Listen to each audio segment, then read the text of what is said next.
자, 말씀을 받으실 준비가 되어 있으시죠? 네. 자.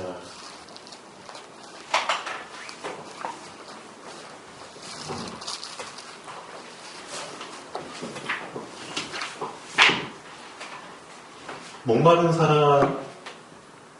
사람에게 목을 축이게 해주려면 내가 물을 충분히 갖고 있어야 됩니다. 당연한 거죠. 없는 자에게 내가 줄 수 있으려면, 그렇죠? 돈이 없는 자에게 내가 돈을 많이 갖고 있어야 되겠죠. 그렇죠? 가진 자가 없는 자를 도와줄 수 있는 겁니다. 그건 당연한 원리입니다. 그렇죠? 또 많이 아는 자가, 그렇죠? 모르는 사람을 가르칠 수 있는 거죠. 그렇기 때문에 선생님들, 교수님들이 있는 거고 전문인들이 있는 거죠. 그렇죠? 이건 당연한 원리입니다. 하나님께서 여러분을 통해서 빈 곳을 채우길 원하십니다. 그렇죠? 여러분은 앞으로 어떤 삶을 살아야 되냐? 빈 곳을 채우는 자의 삶을 살면 됩니다. 이게 우리에게 주어진 삶입니다.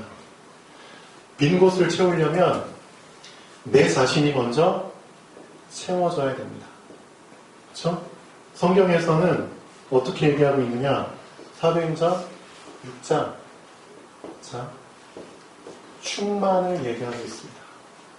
나의 빈 곳을 어떻게 충만하게 채워라. 무엇으로? 성령으로 충만하게 채워라. 무엇으로? 지혜로 충만하게 채워라. 무엇으로? 믿음으로 충만하게 채워라. 무엇으로? 말씀으로 충만하게 채워라. 충만하게 채워진 자가 빈 곳에 상태에 있는 사람을 도와줄 수 있는 겁니다. 맞죠? 도와주고 싶은데 내 자신이 삐리리하고 내 자신이 비어있으면 어떻게 그 사람을 채워줄 수 있겠습니까? 당연한 겁니다. 그래서 하나님께서는 우리에게 4가지 충만을 얘기하고 계십니다. 성령으로 충만하게 채워줘라. 그렇죠? 사람들에게 답을 주고 싶어요. 내 답을 어떻게 줄 건가요? 말씀으로 충만하게 채워라. 그 말씀을 그 사람에게 맞게 풀어줄 수 있는 지혜로 충만해져라. 그렇죠? 하나님께서 여러분을 이렇게 충만하게 해주시면은 여러분은 그렇죠? 누굴 만나든지 그 사람의 문제 속에서 답으로 풀어줄 수 있습니다. 그렇죠? 성경에서는 그런 사람들을 얘기하고 있잖아요. 교회가 주인을 놓쳐버리니까, 그렇죠? 교회가 주인을 놓쳐버리니까 질서가 없어져 버리잖아요. 그렇죠? 정말 교회가 해야 될 일들을 놓치게 돼버리니까 서로 시기하고 질투하고 교만해지게 되잖아요. 그게 헬라파 유대인, 히브리파 유대인, 그렇죠? 과부들끼리 싸우고 누가 더 잘나냐, 누가 더 봉사 잘하고 있냐, 그런 거에 다 빠지게 되잖아요. 주인을 놓쳐버리니까 그렇게 됩니다. 그래서 주인을 제대로 다시 회복할 수 있도록 무엇이 충만한 사람? 성령이 충만한 사람. 그렇죠? 하나님의 영으로 충만한 사람. 그렇죠? 믿음으로 충만한 사람. 질서를 잡을 수 있도록 말씀으로 충만한 사람. 그렇죠? 교회 안에 많은 문제들을 해결할 수 있도록 지혜가 충만한 사람. 이 사람들을 세우니까 7집사잖아요. 그러니까 여러분도 이렇게 그렇죠? 충만해지면 됩니다. 질서가 잡힙니다. 그러니까 어떻게 됐죠? 더욱더 하나님의 말씀을 받는 사람들이 늘어나게 되잖아요. 나의 빈 곳을 다른 것으로 채우지 말고 이것으로 채우셔야 됩니다. 하나님께서는 우리를 이미 부르실 때부터 그렇죠? 우리를 어떻게 쓰시겠다고 이미 목표를 얘기하셨습니다. 계속 얘기했죠. 내가 너를 채우는 자로, 살리는 자로 세울 거야. 쓸 거야. 사람을 낳는 업으로. 그렇죠? 사람을 낳는다는 게 뭔데요? 그렇죠? 잡혀있는 상태에서, 포로된 상태에서 눌린 상태에서, 보지 못하는 상태에서 건져주겠다는 의미잖아요. 그렇죠? 사람을 낚는다는 게 이 세상에 멸망할 수밖에 없는 이, 그렇죠, 함정에서, 덫에서, 늪에서 건져주겠다는 거잖아요. 장래 망할 수밖에 없는 이 성에서, 장망성에서. 그런 인생을 살도록 이미 목표를 정해놓고 부르셨습니다. 그렇다면 우리가 할 일은 무엇이죠? 우리는 그 말을 믿고 붙잡고 따라가기만 하면 됩니다. 따라가. 그렇죠? 이것만 하면 되는 겁니다. 그래서 예수님이 말씀하셨잖아요. 너는 나를 따라오라. 그냥 계속 나를 따라오면은 너도 모르게 너는 사람을 낚는 어부가 되어 있을 거야. 놀랍죠? 네가 열심히 노력해서 사람을 낚는 어부가 되는 게 아니야. 너는 나를 따라오기만 하면 돼. 따라오는 그 여정 속에서 너도 모르게 너는 사람을 낚는 어부가 되어져 있을 거고, 너도 모르게 너의 빈 곳이 다 채워져 있을 거야. 그 비밀은 뭐야? 따라오기만 하면 돼. 순종. 그렇죠? 근데 중요한 게 있습니다. 따라오는 사람은 절대적으로 이거 하나는 절대적으로 꼭 놓치지 말고 따라가야 됩니다. 누구든지 나를 따라오려거든 자기를 부인하고 자기 십자가를 지고 나를 따를 것이니라. 조건은 이거 하나입니다. 여러분 정말 주님을 따라가기로 결단하셨습니까? 결단한 사람은 절대 이거 하나 놓치면 안 됩니다. 십자가. 나의 십자가입니다. 근데 예수님이 이렇게 언급하시죠. 한번 읽어볼까요? 자, 마태복음 10장 38절입니다. 10장 38절. 예수님을 따라가는 사람들이 있는데 이런 사람을 조심해. 자기 십자가를 지지 않고 따라가는 사람이 있어요. 따라가는 것까지는 좋은데 자기 십자가를 지지 않고 따라가. 그럼 어떤 사람이 돼? 자기 십자가를 지고 나를 쫓지 않는 자는 내게 합당치 아니하니라. 따라오는 것까지는 좋은데 자기 십자가를 지지 않고 따라오면은 합당한 자가 아니야. 합당한 자가 아니야. 합당치 않다. 무슨 의미일까요? 잘 생각해 보십시오.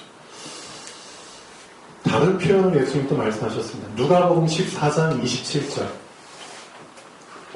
누가복음 14장 27절. 합당치 않다는 말이 무슨 뜻인지 얘기하고 계십니다. 누구든지 자기 십자가를 지고 나를 쫓지 않는 자는 능히 나의 제자가 되지 못하리라. 맞습니다. 합당치 않다는 것은 제자가 될 수 없다는 뜻입니다. 결국 제자의, 그렇죠? 제자의 이 흐름 안에 모든 축복을 다 집어넣어 주셨는데 제자가 될 수 없대요. 어떤 사람? 자기 십자가를 지지 않는 사람. 십자가가 중요합니다. 십자가 속에 어떤 의미가 들어있습니까? 십자가 속에 어떤 의미가 들어있습니까? 예수님은 자기 십자가를 지고 따라오라고 어떻게 보면 좀 순하게 표현하신 거죠. 근데 이 의미를 바울은 이렇게 표현을 했습니다. 십자가를 진다는 것은 내가 그리스도와 함께 십자가에 못 박히는 거야. 십자가를 진다는 것과 못 박힌다. 어떤 의미가 더 리얼하고 사실적일까요? 십자가를 근데 힘들면 그냥 버려놓고 좀 도망갈 수도 있죠. 근데 십자가에 한번 못 박혀버리면 빼도 박도 못합니다. 그렇잖아요. 못 박혔는데 어떻게 십자가에서 이미 박혀버렸는데. 십자가. 하나님이 보시는 기준은 이거 하나입니다. 십자가. 주를 따라가는 사람들에게 하나님이 계속해서 확인하시는 건 이거 하나입니다. 십자가. 십자가를 졌어. 웃음이 나와요? 솔직히 말하면 웃음 안 나옵니다. 십자가 어떤 의미인지 아시죠? 엄청난, 그렇죠? 극도의 고통. 고통이 동반되는 그런 상황들이 이 안에 들어있거든요. 못 박혔는데 누가 웃어요? 못 박힌 상태에서 욕이 나와. 하나님은 그 욕을 욕으로 받아들일까요? 아닙니다. 하나님은 알고 계시거든요. 십자가에 못 박혔기 때문에 당연히 욕이 나올 수 있어. 막 18. 그렇죠? 엄청 힘든 상황 속에서는 믿는 자들도 욕한다니까요. 저도 그런 경험을 했다니까. 엄청 아프니까 극도로 아프게 되면 욕이 나온다니까요, 진짜. 근데 그걸 이해한다니까요. 왜? 진짜 아프니까. 이 사람 진짜 아프구나. 그러니까 이 사람 입에서 나오는 말들이 다 이해가 돼. 아무리 심한 말이 나와도 다 이해가 돼. 왜? 너무 아프니까.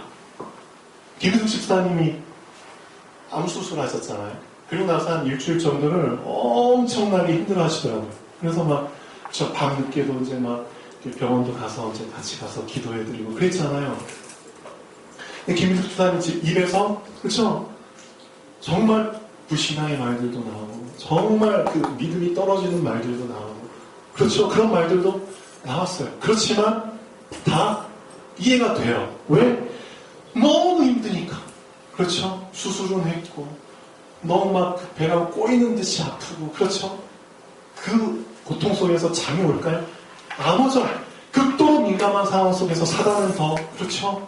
괴롭히고 그러니까 불신앙의 말 할 수밖에 없잖아요. 근데 중요한 거 다 이해가 돼. 왜? 십자가니까. 그렇죠?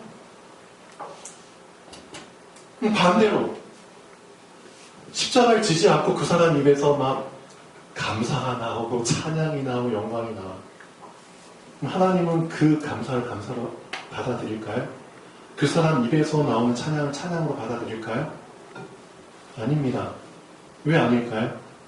십자가 안 졌거든요. 하나님이 보시는 기준은 십자가입니다. 아무리 십자가를 지지 않고 하나님께 영광 돌리고 찬양 드리고 해보십시오. 하나님은 안 받아들이십니다. 그렇지만 십자가를 져서 그 사람 입에서 혹시라도 욕이 나오고 불신앙이 나와도 하나님은 그걸 불신앙을 욕으로 안 받아들입니다. 왜죠? 십자가를 졌거든요. 십자가가 기준입니다. 십자가가. 아무리 말로 그렇죠? 말로 막 불평하고 그래도 실제 행동으로 순종하는 사람은 결국 그 흐름을 타게 됩니다. 결국 그 사람이 제자의 삶을 사는 겁니다. 그거 알고 계셔야 됩니다. 자기 십자가를 지지도 않고 따라간다? 그게 과연 따라가는 것일까요? 결국 그 사람은 도태됩니다. 미안하지만. 그만큼 하나님께서 우리에게 주신 십자가는 이게 하나님이 우리를 보시는 기준이라니까요. 여러분의 십자가를 여러분은 지고 계십니까? 하나님 여러분을 따라오라고 그렇죠? 우리에게 계획하신 여정을 이미 성경을 통해서 보여주셨잖아요. 미리. 여정이 어디서부터 시작되죠? 애국, 노예, 종, 흑암. 거기에서부터 우리 여정이 시작되잖아요. 불신자 상태. 그렇죠? 여기에서 십자가 지라는 겁니다. 애굽의 시간표에서 내가 져야 될 십자가 뭐죠? 양의 피 바르는 겁니다. 맞죠? 다 알고 계시면서 6월절 어린 양의 피 바르는 게 나의 십자가입니다. 이 시간표에서는. 그렇죠? 10가지 재앙에서 빠져나올 수 있는 길, 하나님의 방법, 그리스도 믿으라는 겁니다. 맞죠? 6월절 어린 양의 피를 나에게 바르라는 겁니다. 그게 내가 져야 될 십자가입니다. 절대 불가능한 상황 속에서 어떻게 이 상황을 해결해? 하나님이 주신 방법? 그리스도 믿어. 상식적으로는 이해가 안 갈 수 있어요. 맞죠? 되게 현실하고 동떨어져 있어. 어떻게 이런 현실적인 상황 속에서 예수 그리스도 믿으면 해결돼? 된다니까요. 그게 내가 애굽에서 져야 될 십자가입니다. 맞죠? 어떻게 빠져나올 건데? 사람의 능력으로는 못 빠져나오잖아요. 근데 왜 자꾸 사람의 방법으로 해결하려고 머리를 굴리세요? 그게 자기 십자가 안 지는 사람이잖아요. 맞죠? 애굽의 시간표에서 내가 져야 될 십자가 그냥 믿으십시오. 하나님의 방법. 6월절 어린 양의 피 바르면 넘어가리라. 사망도 넘어가고 저주도 넘어가고 다 넘어가리라. 십자가 지십시오. 그러면 홍해 앞에서 내가 져야 될 십자가는 애굽을 빠져나온 사람은 분명히 홍해 앞에 서게 되잖아요. 난 인생에. 홍해 앞에서 내가 져야 될 십자가는 뭔데 그럼? 뭐 하라고요? 믿으라고요. 뭘? 기다리라고요. 뭘? 하나님께서 갈라주시겠다고요. 그렇잖아요. 그걸 믿고 기다리라고요. 너희는 가만히 서서 오늘날 너희를 위하여 행하시는 여호와 하나님의 구원을 보라. 너희가 오늘 본 애국 사람을 너희를 그렇게 지겹게 괴롭히는 애국 사람들이 다 이 홍해 안에 수장될 거야. 그들에게는 사망의 홍해지만 너희에게는 구원의 홍해야. 그렇죠? 홍해 앞에서 내가 져야 될 십자가. 여러분의 인생에 홍해 다 있잖아요. 거기서 내가 져야 될 십자가를 지시라고요. 십자가를 지고 하나님께서 말씀하신 대로 그냥 따라가라고요. 그렇죠? 근데 왜 십자가를 내려놓고 자꾸 그렇죠? 이런 말 저런 말 애굽이 더 편했어. 그렇죠? 하나님의 인도하심을 절대적으로 부인하고 그렇죠? 죄를 여러분은 어떻게 생각하십니까? 이 죄를 정말 나쁜 짓 하고 사람 죽이고 뭐 도둑질하고 뭐 강도짓 하고 속이고 그런 게 죄인가요? 그런 윤리 도덕적인 죄를 큰 죄로 생각하시나요? 아닙니다. 하나님께서 생각하시는 죄는 뭔지 아세요?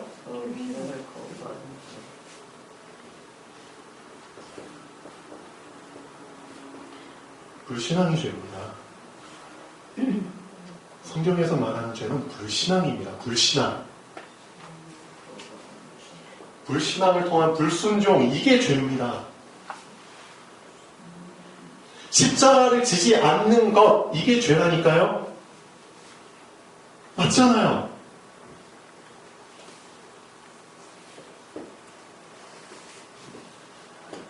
그래서 자기 십자가를 지지 않는다? 미안하지만 하나님의 방식을 그렇죠? 불신앙하는 거잖아요. 맞죠? 하나님의 방식을 불순종하는 거잖아요. 하나님의 기준은 십자가입니다. 여러분을 볼 때 여러분에게 십자가가 없다? 능히 제자의 길 못 갑니다. 상관없죠. 능히 내 제자가 되지 못해. 그리고 누구한테? 하나님께, 예수님께 합당하지 못합니다. 예수님이 말씀하셨거든요. 맞죠? 자기 십자가를 지지 않는 자는 나에게 합당치 않아.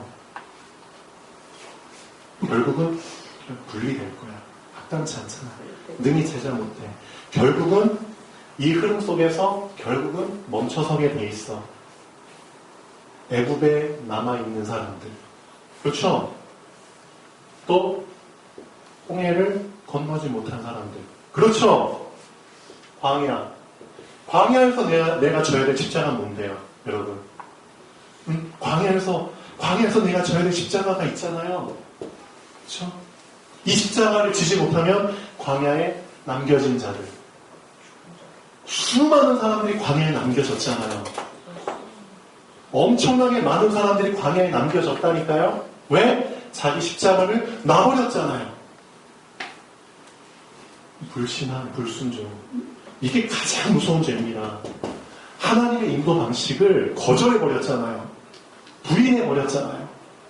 그렇죠? 하나님의 말씀을 그렇죠? 무슨 굴러다니는 돌처럼 그렇게 가볍게 생각했잖아요.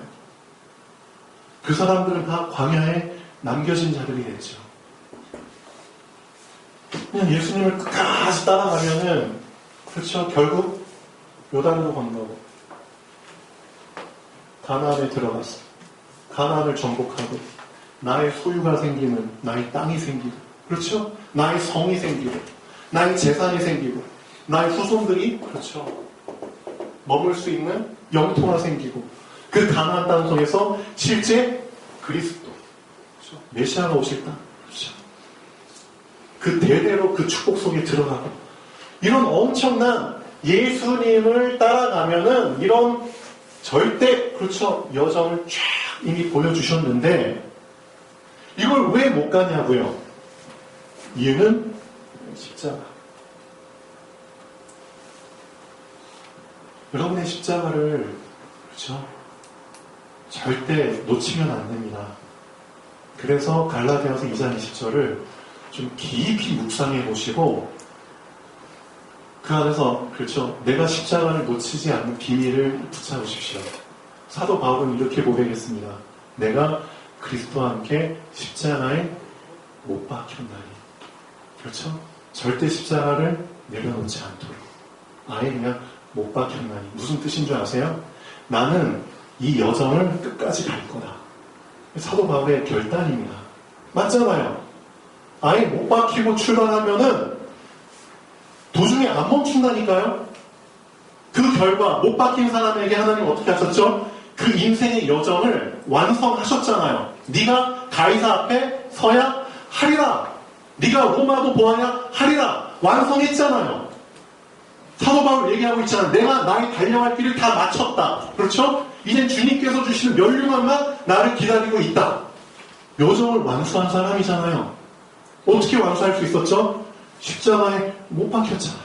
끝까지 자기 십자가를 놓치지 않았잖아요. 십자가를 놓치지 않는다. 십자가에 못 박혔다. 무슨 뜻이죠? 바울이 얘기하고 있잖아요.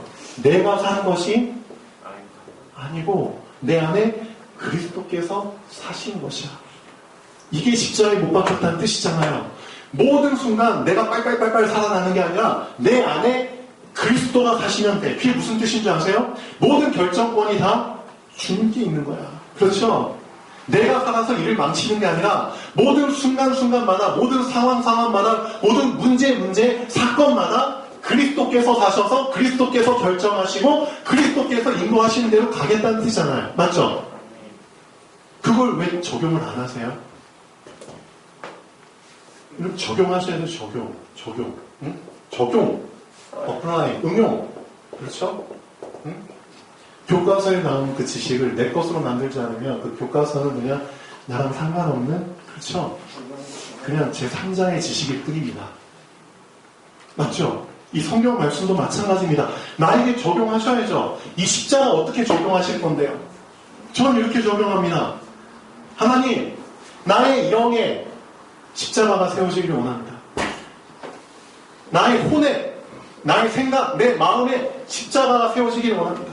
나의 육신에 십자가가 세워지기를 원합니다. 나의 빈 곳, 영과 혼과 육의 빈 곳에 십자가가 세워지기를 원합니다. 십자가에 못 박히기를 원합니다. 그 상태에서 하루 시작해 보십시오.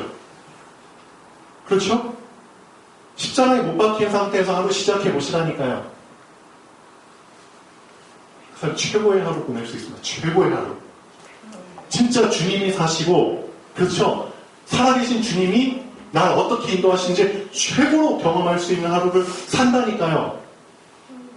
하루 아침의 시작을 그렇게 적용해 보십시오. 맞죠? 모든 생각을 사로잡아 그리스도께로 복종케 하느니라. 모든 생각을 십자가에 못 박는 거잖아요. 사단은 절대 그 사람 속일 수가 없습니다. 어떻게 속여? 모든 생각이 다 십자가에 못 박혔는데. 그렇잖아요. 그러니까 사단이 틈탈 구멍이 없는 거예요. 그렇죠? 나를 사랑하사 나를 위하여 자기 몸을 버리신 하나님의 아들을 믿는, 그렇죠, 믿음 안에서 사는 겁니다. 이게 믿음입니다. 여러분, 뭐가 믿음입니다? 여러분, 믿는 자 맞잖아요. 뭐가 믿음이에요? 사도 바울이 정의한 믿음은 이런 믿음입니다. 내가 그리스도와 함께 십자가에 못 박힌 것이 믿음이다. 그렇죠? 이젠 내 안에 내가 살지 않고 그리스도가 사시는 것이 믿음이다. 그렇죠? 근데 십자가에 못 박히지도 않고 내 안에 나만 빨빨 살아있고, 그게 믿음인가요? 그게 정말 믿음일까요? 아니죠. 제대로 아십시오. 제대로. 주님을 따라간다는 거, 그냥 믿었으니까 따라, 그게 아니잖아요. 이제 좀 제대로 정확하게 알고 따라가셔야죠. 나를 따라오라. 나를 따라오려거든. 그렇죠? 이 부분을 절대 놓치지 마십시오. 나의 모든 여정의 시간표 속에 내가 져야 될 십자가가 다 있다니까요. 절대 그 십자가를 내려놓지 마시고 끝까지 임무를 완수하십시오. 그렇죠? 오직 성령이 너희에게 임하시면, 그렇죠? 그분께서 내가 계속 십자가를 지고 갈 수 있도록 권능을 주시고, 그러면 내가 예루살렘에서 져야 될 그 십자가 능히 감당케 하시면 온 유대에서 져야 될 십자가 감당케 하시고, 그렇죠? 사마리아에서 져야 될 십자가 감당케 하시면서, 그렇죠? 끝날까지, 그렇죠? 땅 끝까지. 어떤 증인인가요? 그리스도 십자가의 증인이잖아요. 십자가. 십자가 안에 순종의 의미가 들어있습니다. 절대 순종의 의미가 들어있습니다. 난 못 박혔으니까 이제는 내가 사는 것이 아니야. 주님 마음대로 하십시오. 십자가 의미는 절대 순종의 의미입니다. 절대 순종. 그렇죠? 모든 죄악을 못 받는 절대 순종. 하나님이 가장 안 좋게 보시는 죄, 불신앙, 그렇죠? 불순종. 그것을 못 받는 절대 순종의 의미가 들어있는 십자가입니다. 그렇죠? 그 십자가.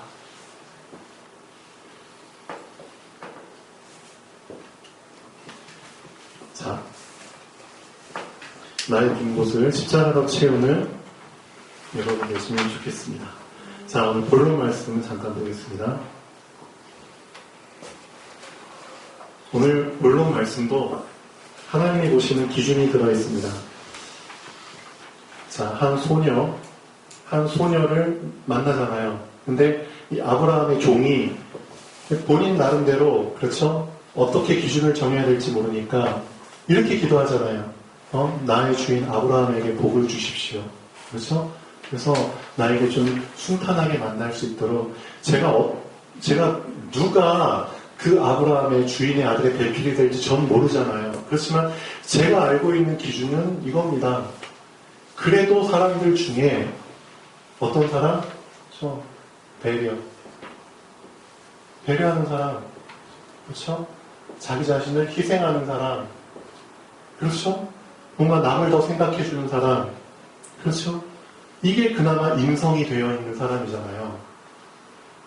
저는 제가 그래도 좀 확인할 수 있는 기준은 이겁니다, 하나님.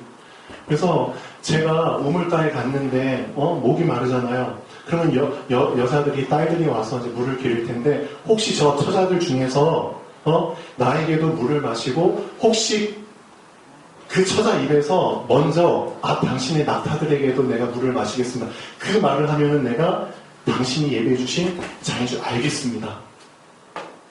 그런 기준을 나름대로 정할 수밖에 없잖아요. 아무도 모르는데. 그렇죠? 맨 땅에 가서 헤딩하는데. 그래도 인성이 되어 있는 사람. 누구죠? 그래도 자기 십자가를 지는 사람이잖아요. 그렇죠? 힘든 일도 마다하지 않고 먼저 희생하려고 하고 뭔가 도와주려고 하고 십자가 지는 사람. 중요한 건 하나님께서 이 종의 기도를 그대로 받아주셨다는 겁니다. 그 기준을. 그 이유를 알고 계셔야 됩니다. 지금 사는 세상도 똑같다니까요. 사람들이 보는 기준이 이 종의 기준하고 거의 흡사하다니까요. 직원의 상사들이, 사장들이, 그 주인들이, 그 밑에 있는 점원들이나, 그렇죠, 직원들 뭘 보는데 자기 것만 챙기고, 그렇죠, 자기 십자가도 지지 않고 그런 사람을 눈여겨보나요? 아니죠. 자기뿐만 아니라 남의 일도, 그렇죠, 같이 챙겨주고 희생하고 섬기고 돕고 그런 사람을 먼저 보잖아요. 십자가의 의미가 포함되어 있기 때문입니다. 십자가. 여러분은 교회에서 어떠신가요? 실제 여러분. 자, 그래서 본론 말씀에 나오죠. 그 소녀는 보기에 심히 아름답고 지금까지 남자가 가까이 하지 아니한 처녀고 그가 우물로 내려가서 물을 그 물동이에 채워가지고 올라오는데 이미 자기 할 일 마치고 올라오고 있잖아요. 그죠? 보통 처자 같으면은 귀찮잖아. 길로 내려가는 것도 힘든데 물까지 들고 그 엄청난 무게의 물을 들고 그렇게 그 오르막길을 올라오는데 그것도 힘들잖아. 그럼 대부분의 처자들은 다 거절한다고. 저 한 번 더 내려갔다 올라오는 것이 힘들어. 다른 사람한테 부탁해. 보통 그러잖아요. 응? 올라오는 길에 종이 얘기하는 거잖아요. 내려갈 때 얘기하는 게 아니라 올라올 때 얘기하잖아요. 힘든 상황 속에서. 청하건대 네 물동이의 물을 내게 조금 마시게 하고 그가 이르되 내 주여 마시소서 하며 급히 그 물동이를 손에 내려 마시게 하고 마시게 하기를 다하고 이르되 당신의 낙타를 위하여서도 물을 길어 그것들도 배불리 마시게 하리이다. 무슨 뜻이죠? 낙타가 한두 마리인가요? 아니잖아요. 낙타 몇 마리예요? 10필이잖아요. 10필. 그 낙타가 목마르고 덩치 큰 게 물을 얼마나 많이 마시겠어요? 그러면 그 10마리 다 마시게 하려면 몇 번이나 왔다 갔다 해야겠어요? 그 십자가 아닌가요? 십자가? 우리 랩런트들 잘 알고 있어야 됩니다. 작은 거지만 이 안에서 하나님께서는 다 기준으로 보신다니까. 기준으로 자기 십자가도 지지 않고 입에서 그냥 하나님 감사합니다, 찬양합니다, 영광 받으소서 개뿔이죠 진짜. 맞죠? 하나님 찬양으로 받으실까요? 하나님이 보시는 거는 그들의 입에서 나오는 고백이 아닙니다. 십자가입니다. 십자가입니다. 그렇죠? 급히 물동이의 물을 부유에 붓고 다시 기르려고 우물로 달려가서 모든 낙타를 위하여 깁는지 몇 번 왔다 갔다 했는지 기록은 안 돼 있지만 모든 낙타를 위해서 했다는 겁니다. 그 과정을 이 종이 묵묵히 보면서 기도하잖아요. 야, 이거 내가 쉬운 부탁하는 거 아닌데 어떻게 보면. 그렇죠? 모든 낙타를 위해서 깁는다는 거는 이거 진짜 시간 엄청 걸리고 체력도 소모되고 그렇죠? 근데 그런 부분들을 완벽하게 수행해내잖아요. 하나님이 여러분을 보실 때도 아마 그런 기준으로 보시겠죠. 결론 보겠습니다. 그래서 우리 하나님의 자녀들이 준비해야 될 성품이 있습니다. 살아있는 종에게 겉사람과 속사람이 떨어지지 않고 같이 가잖아요. 떨어지면 죽죠. 죽음이죠. 여러분 살아있는 동안에는 겉사람과 속사람이 항상 같이 붙어 다닙니다. 그것처럼 영성과 인성은 같이 갈 수밖에 없습니다. 속사람을 담는 그릇이 겉사람인 것처럼 영성을 담는 인성이 준비되지 않으면 하나님이 사용하시는데 많은 제약이 생깁니다. 우리 랩런트들 꼭 알고 계셔야 됩니다. 하나님 저 사용해 주세요. 그런 기도하지만 실제로 하나님께 쓰임받는 사람은 영성을 담을 수 있는 인성을 준비하는 사람입니다. 절대 놓치지 마십시오. 복음으로 인성이 치유되는 만큼, 그렇죠? 나의 인생을 어떻게 치유할 건데 복음 말고는 없잖아요. 여러분 치유되는 만큼 여러분을 통해서 그리스도의 향기가 성품이 드러나죠. 그렇죠? 복음으로 인성이 치유되는 만큼 인간관계를 통한 전도의 문이 계속해서 열리게 됩니다. 나에게 전도의 문이 안 열린 이유, 또 여기서 한번 이유를 찾아보셔야 됩니다. 내 인간관계가 개떡 같은데 안 되잖아요. 그렇죠? 당신은 낙타를 위하여서도의 말 속에는 사람을 돕고 살리고자 하는 중심이 들어있습니다. 아브라함의 종이 이 부분을 응답의 기준으로 붙잡은 이유를 알아야 합니다. 또 하나님이 이 기준을 받으시고 응답하신 이유를 알아야 합니다. 이 안에 십자가의 의미가 들어있기 때문입니다. 우리 주 예수 그리스도의 십자가가 하나님이 우리를 보시는 기준입니다.